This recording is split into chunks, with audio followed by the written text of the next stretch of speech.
Today, magbibake ako ng cheese bread. Ang mga ingredients na gagamitin natin ay 7 cups bread flour. Ang ating bread flour ay sifted na po. 1 teaspoon dough improver. 1/2 cup powdered milk. 1 teaspoon salt. 2 eggs. 4 teaspoon yeast.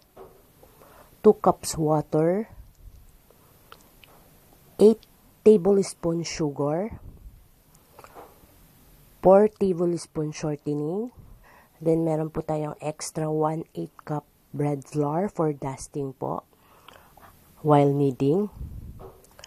1 box cheese. Yan po yung mga gagamitin nating ingredients. Magsisimula na tayong gumawa ng ating cheese bread. Ang ating yeast mixture, yung ating warm water, then add natin muna yung ating sugar sa warm water. Then, simutin lang natin. Tunawin lang natin yung ating sugar sa warm water.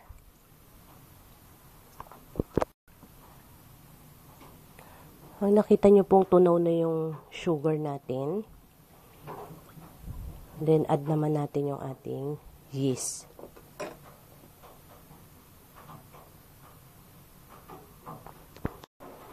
Then, isi-set aside po muna natin ang ating yeast mixture ng 5 minutes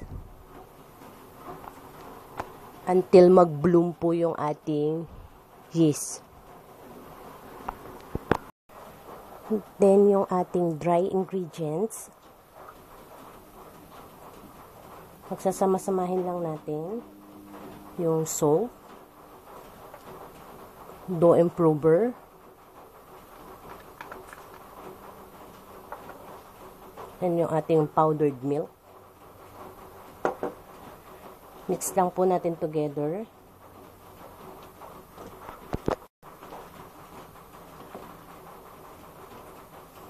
And pag na-mix nyo na po yung dry ingredients, maglalagay lang tayo ng butas sa gitna ng ating mixing bowl.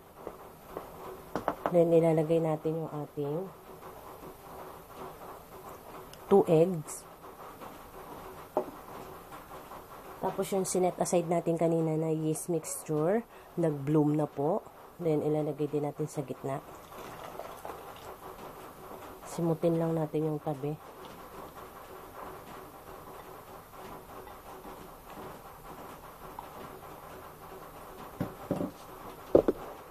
Then, haluin natin.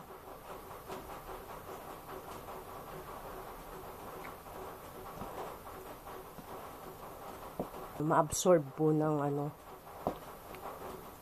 liquid mixture yung ating dry ingredients.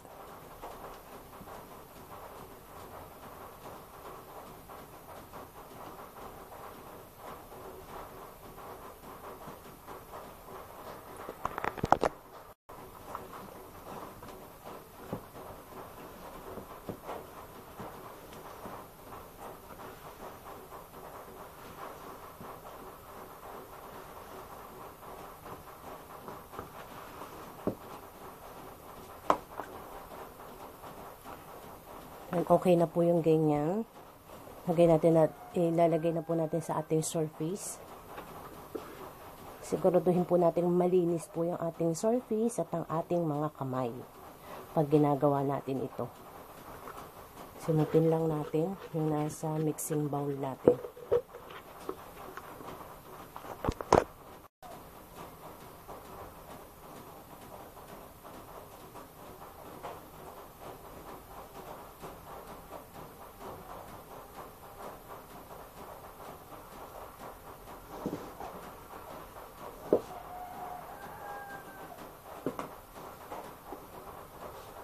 While kneading, ito na po yung ating shortening. Then, yung ating 1/8 cup na extra bread flour po.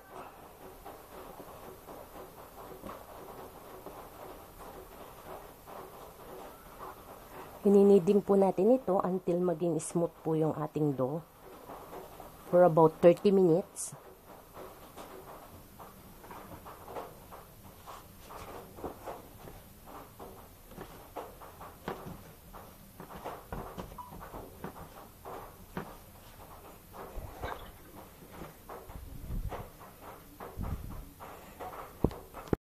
After po ng 30 minutes kneading, smooth na po yung ating dough. Then, i-rest po natin ito ng another 30 minutes. Ito pong mixing bowl natin, nilagyan ko lang po ng shortening.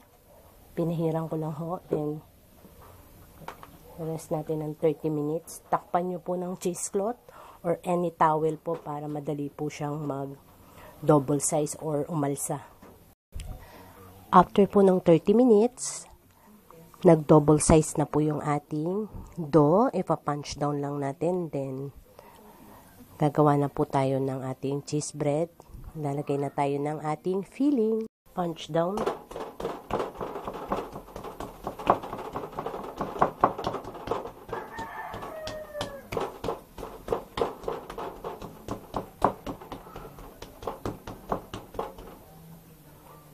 Tiin lang natin.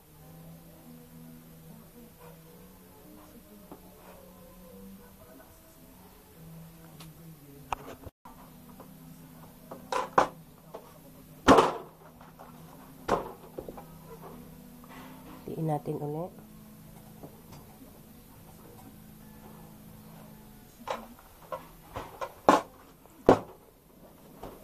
Then, ikakat po natin ito according po dun sa size na gusto nyo po.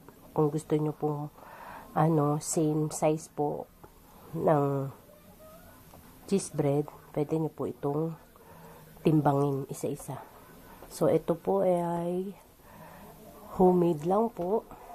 Kakainin lang po rito sa bahay. So, tatansyahin ko na lang po muna yung size niya. Then, nakakat ko na po according sa size na gusto ko. Magpi-filling na po tayo ng ating bread. Or maglalagay na tayo ng cheese. Kailangan natin ng rolling pin.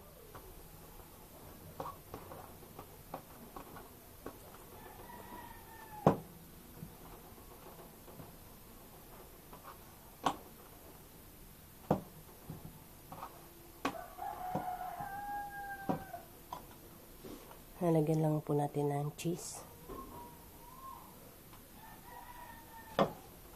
Nasa sa inyo na po kung gaano kalaking cheese po yung ilalagay nyo. Kung mas malaki, mas masarap. And sala na po natin to sa ating oven. Hintayin natin maluto after 40 minutes. Salamat po sa inyong panonood. Bye-bye!